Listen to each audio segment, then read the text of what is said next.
नमस्कार दोस्तों, आज के वीडियो में जानेंगे करवा चौथ व्रत कथा की कथा।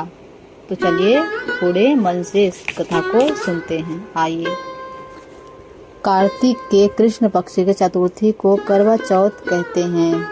इसमें गणेश जी का पूजन कर उन्हें प्रसन्न किया जाता है। इसका विधान चैत्र की चतुर्थी में लिखा गया है, परंतु विशेषता यह है कि इसमें गेहूं का करवा भर के पूजन किया जाता है और विवाहित लड़कियों के यहाँ चीनी के करवे पीहर से भेजे जाते हैं तथा इनमें निम्नलिखित कहानी सुनकर चंद्र दर्शन में अर्घ देकर व्रत खोला जाता है। कथा। एक साहूकार के 7 लड़के और 1 लड़की थी। सेठानी के सहित उसकी बहुओं और बेटी ने करवा चौथ का व्रत रखा। रात्रि को साहूकार के लड़के भोजन करने लगे तो उसकी अपनी बहन से भोजन के लिए कहा। इस पर बहन ने उत्तर दिया, भाई अभी चांद नहीं निकला है, उसने निकलने पर अर्घ देकर भोजन करूंगी। बहन की बात सुनकर भाइयों ने क्या काम किया कि नगर के बाहर जाकर अग्नि जला दी और छलनी से लेकर उसमें से प्रकाश दिखाते हुए उन्होंने बहन से कहा, बहन चांद निकल आया है, अर्घ देकर भोजन कर लो।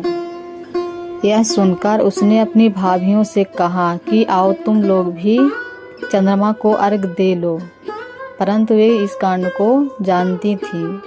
उन्होंने कहा, भाई जी अभी चांद नहीं निकला है, तेरे भाई तेरे से धोखा करते हुए अग्नि की प्रकाश छलनी से दिखा रहे हैं। भाभी की बात सुनकर भी उसने ध्यान ना दिया, भाइयों द्वारा दिखाए गए प्रकाश को ही अर्घ देकर भोजन कर लिया। इस प्रकार व्रत भंग हो गया और गणेश जी उस पर अप्रसन्न हो गए।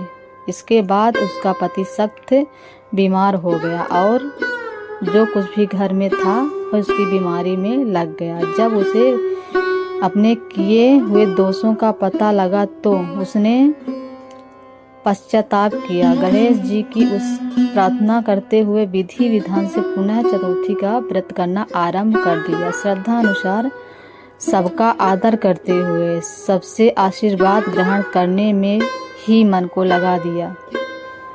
इस प्रकार उसके श्रद्धा भक्ति सहित कर्म को देखकर भगवान गणेश उस पर प्रसन्न हो गए और उसके पति को जीवन दान देकर उसे आरोग्य करने के पश्चात धन संपत्ति युक्त कर दिया। इस प्रकार जो कोई छल कपट को त्याग कर श्रद्धा भक्ति से चतुर्थी का व्रत करता है वो धन धान्य से पूर्ण हो जाता है।